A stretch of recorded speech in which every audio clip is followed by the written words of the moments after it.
AutoCAD file from DXW to STAAD Advanced Connect Edition. In this video, we will see how to assign the member properties, assign the materials, assign the suction properties, and assign the supports, and apply the loads, apply the load combination, and then we'll design it. And here we'll also see how to use the member offset option. That is because while making this drawing, we have made sure that it is the lines are drawn from the center of the column to the center of the column, in order to make sure that the face of the beam and the face of the column should coincide, so that we will provide the member offset. So first we will provide the member offset for each and every beam for which we need to apply, and then we will replicate the structures to G+3 story or G+2. So first we'll go to the top view, go to here, and we'll go to the top view, and we'll go to the specifications, and we'll create a beam specification. First we will create a start offset of 4.5 inch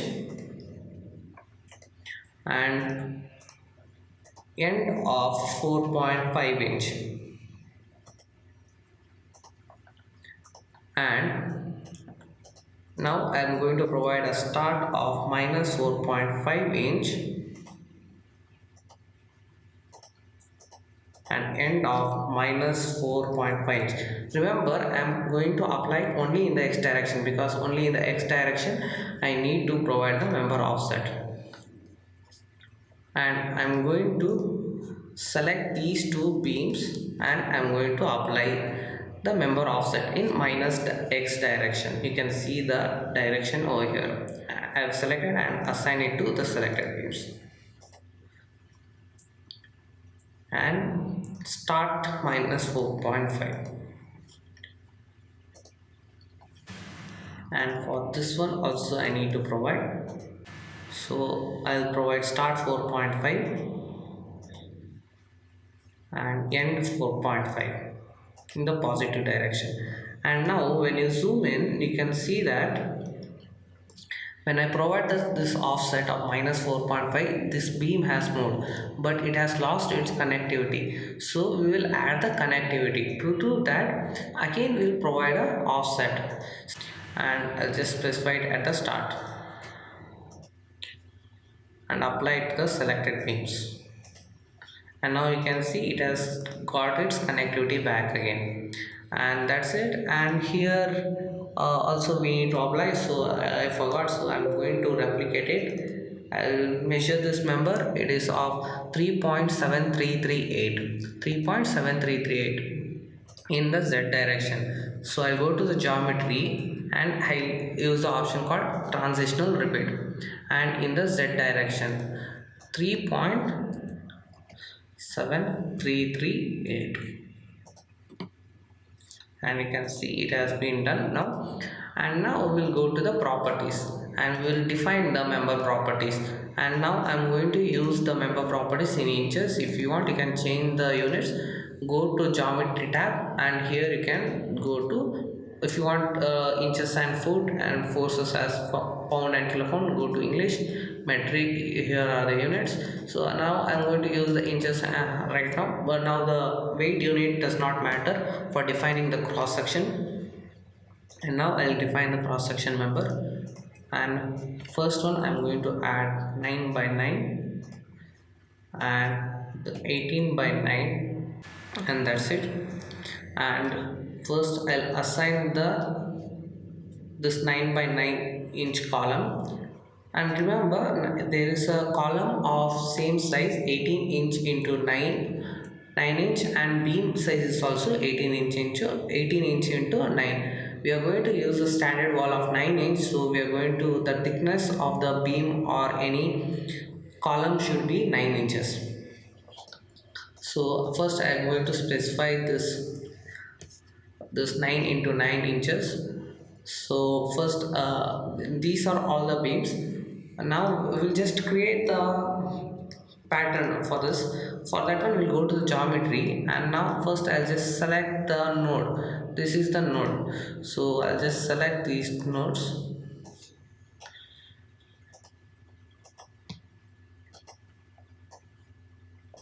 And now I'm going to use the transitional repeat. For that, first I'm going to change the units.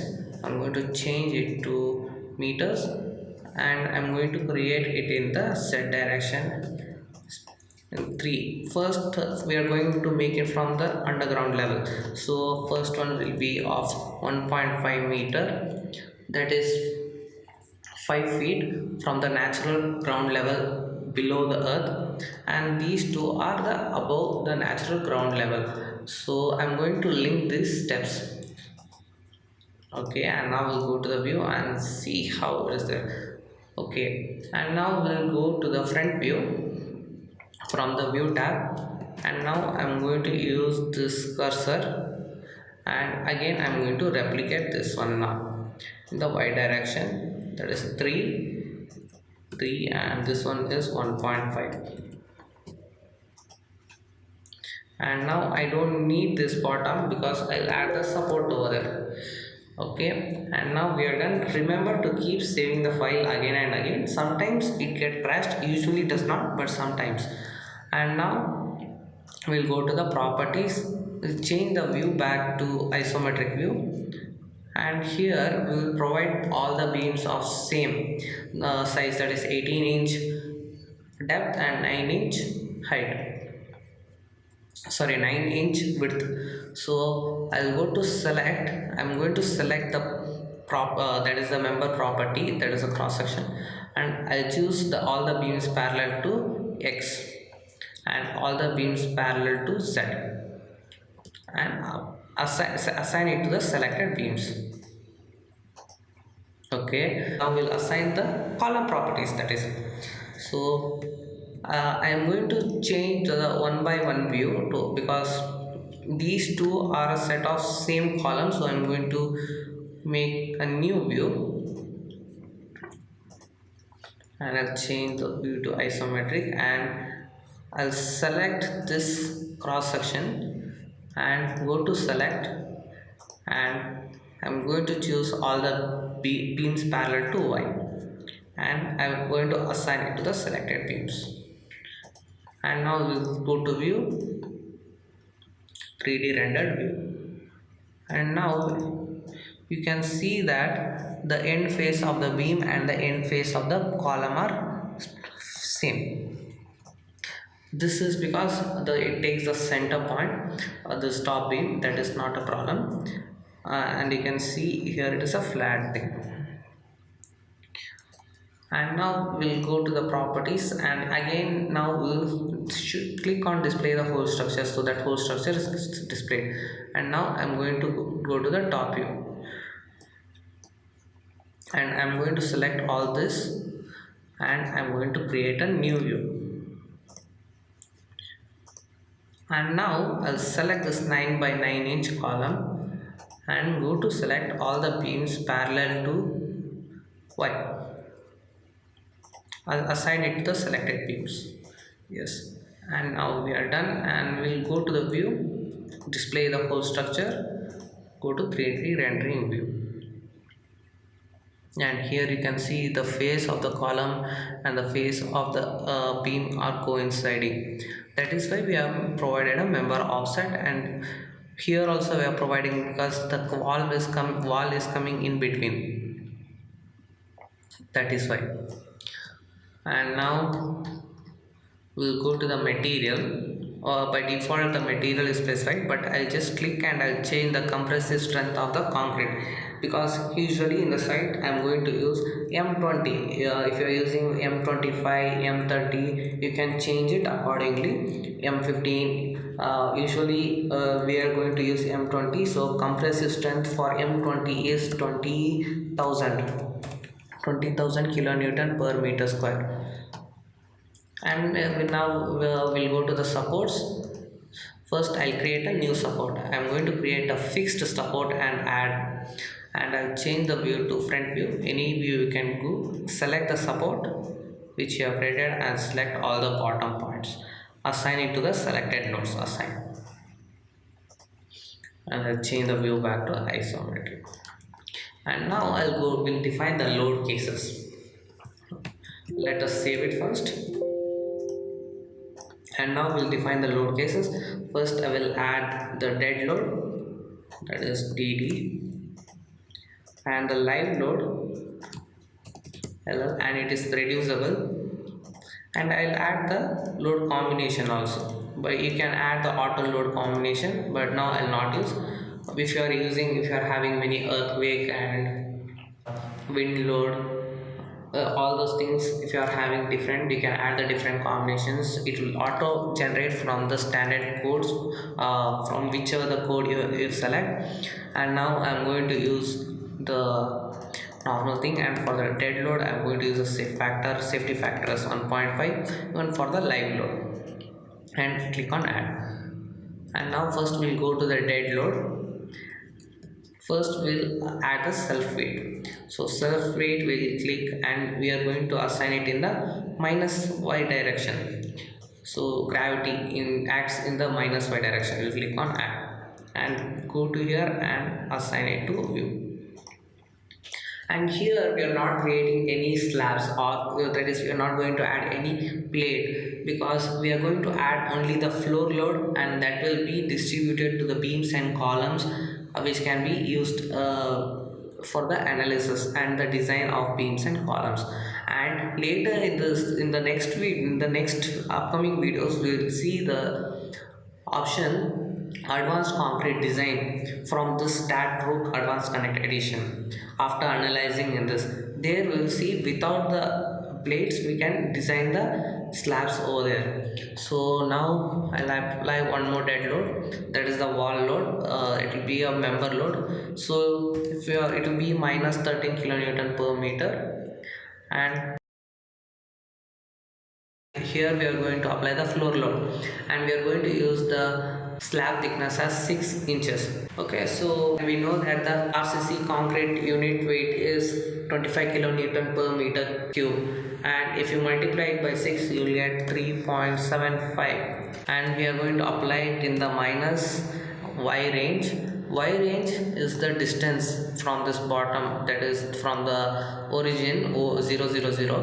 Here we are going to specify the y range, and here in the plinth beam level you won't get any floor load. So I'm going to apply it only to this first floor slab and the second floor slab. So plinth level is at 1.5. From there the next slab is at 3, so I'm going to give it as 4.5. It will start from 4.5 and end at 4.5 plus 3, that is 7.5. We'll add it the 8 itself, that is not a problem.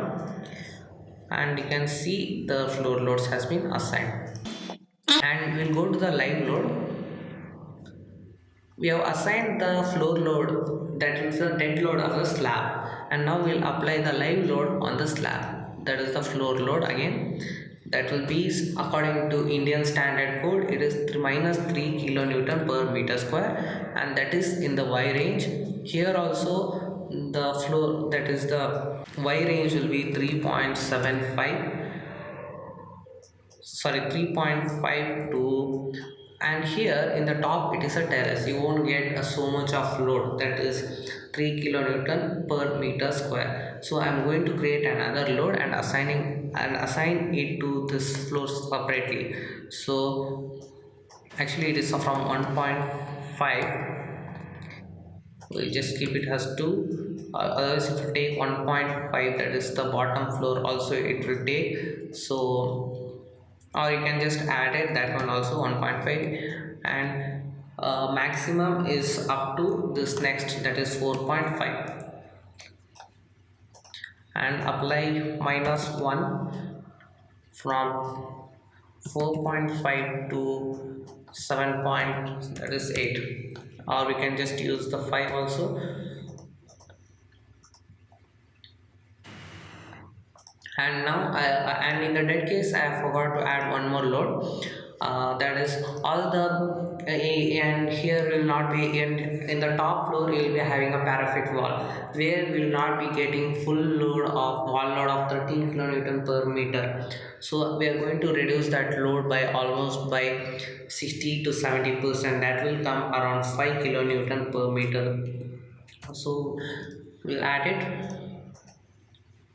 and we'll just assign this one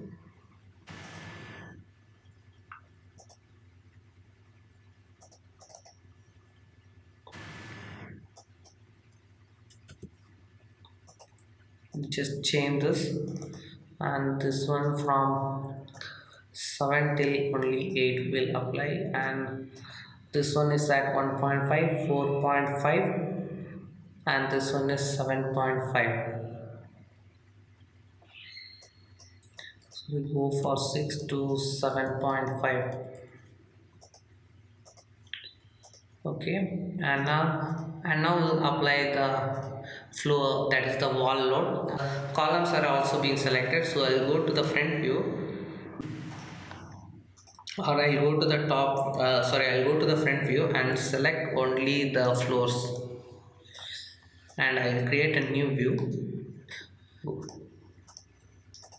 and now I'll go to the top view and I'll click on minus 13 kilonewton per meter, and I'm going to select.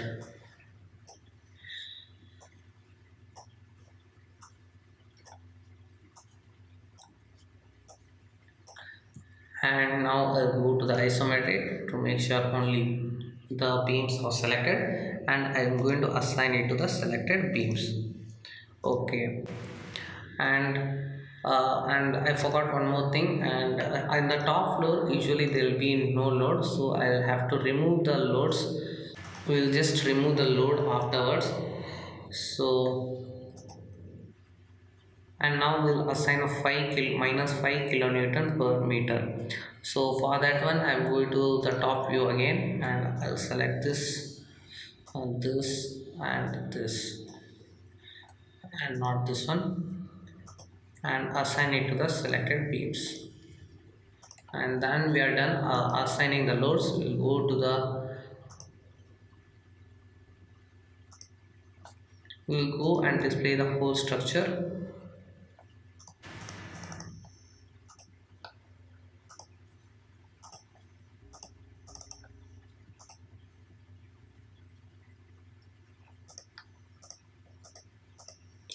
And now I'm going to delete the load case, so I'm going to select the multiple beams,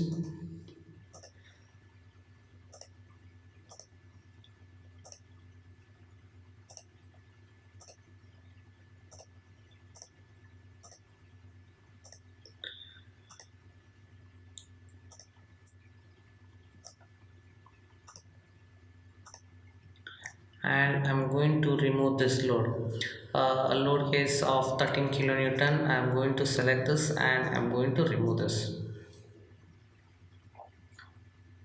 and now you can see all the loads are there, but actually the load itself has got deleted, so we need to apply it again. So we'll add the load. Now we'll create a dead load again of member load minus 13 kilonewton per meter, and now we'll select carefully, and now we'll go to the front view, and I'm going to select only these two floors and create a new view. And now I'll go to the top view and I'll select only the beams where I'm going to have a huge load, that is a full load, and assign it to the selected beams. And I'll go to the isometric view. Yeah, and now we can see I will display the whole structure, and now we can see all the load diagrams.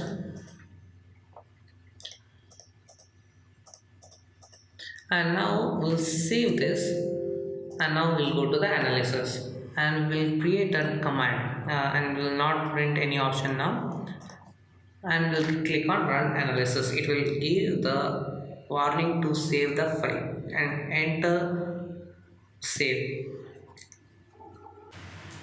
and the STAAD Pro begins calculation. And the STAAD Pro Advanced Connect Edition is very much almost same as STAAD Pro, and here you will have only one advantage, that is here when you install the STAAD Pro Connect Edition software, you will be having advanced concrete design, where you can after and running the analysis and using the analysis, you can go to advanced concrete design and design the beams, columns, and detail the drawings and everything. You can do it over there. And here it shows the one warning and one error. We'll see what warning or error it shows,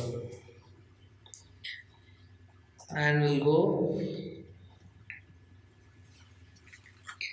And here it shows, okay, density is not provided, self weight command is ignored, and that is because we have assigned the material, but still I don't know why it is showing like that. We'll go to the utilities and we'll go to the command file.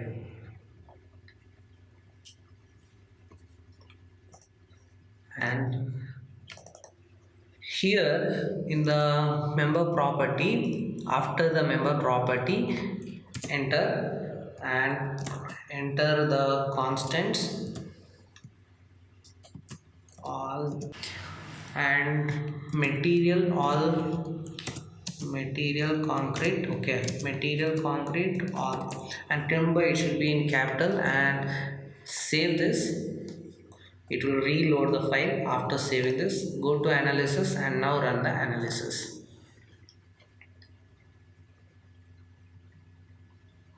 And here you can see there are 0 errors but one warning. We'll see what is that one warning. Okay, warning is such as disjointed. Okay, that is because here we have provided an offset. That is not a problem. And we'll go to the design and we'll go to the concrete, and now we'll choose our Indian code IS456. So we'll go to IS456 and now we'll define the commands. I'll design the beam, I'll design the column, and the design of slab or element. That is if I provided the plate. I am not provide the plate, but I will design the slab in the advanced concrete design, so I will not apply it here, and I will just apply the takeoff means it just specifies the total amount of volume of concrete and the weight of steel required, and click on add. If you want you can add, or you can just leave it. And now I'll define the parameters, and I'm going to define only FC, that is the compressive strength of concrete, 20,000. Since we are going to use M20, and F5 it is, since we are going to use FE4 15 grade, we are going to add. And yield strength of the shear reinforcement is also FE4 15 steel grade, and we are going to add, and we are going to close, and that's it. And now we'll click on beam, go to select, and we'll select all the beams and assign it to the selected beams. And now we'll go to columns and all the beams parallel to Y, and we'll assign the FC 20,000 to all the view, that is to all the members. Click on assign it to view, and even FE415 properties, I'll assign it to view. Similarly for the shear reinforcement, FE415 only we are going to use, so I'm going to assign it. And now I'll go to the design, and we have already given all the specifications, and we'll run the analysis again. And here it will design the members, and here it will show the amount of area of reinforcement, everything it shows. And now also it shows one warning. We'll see the output file. Okay, this warning is the structure is disjointed, that is because we have offsetted. Okay, and now we'll go to the concrete design, and here you are having now the beam design results. It is done according to IS456 2000 limit state method. Beam number it shows, and here it shows the design result, and here it shows the M20 FE415 as main, and the secondary for the shear reinforcement it is FE410W, and the length of the beam size, and that is the cross section, and it specifies the cover also. And here you can find the reinforcement, summary of the reinforcement after calculating. The STAAD calculates and shows the summary of the reinforcement required, and the top here we require this much area of reinforcement, and here we need in the top this much, and here we need. Okay, and here it shows the reinforcement provided also. It how depending it shows the area of the reinforcement required at different sections. That is, here they have given the section distance, and it provides it. Suppose in the top, see, it provides two 12 mm dia, one layer, and here also two 12 mm dia, and the bottom also you can see. And for the shear reinforcement, two leg 8 mm dia at 145 mm center to center. Okay, and here you can see all the beams. For the columns also you can see, and if there is any failure of beam or concrete, it shows. We have to check for each beam and beam column, and here in the warning also it shows. Now I am not getting any error, so it is correct and the design is safe. So here you can see all the column data also. So required steel, required concrete area, main reinforcement provide 4 of 12 mm bar, the percentage of reinforcement and the area, it is equally distributed, and the die is 8 mm die or rectangular dies at 190 mm center to center, and all the columns are there. And lastly, here it shows, that is the takeoff which I have mentioned in the earlier.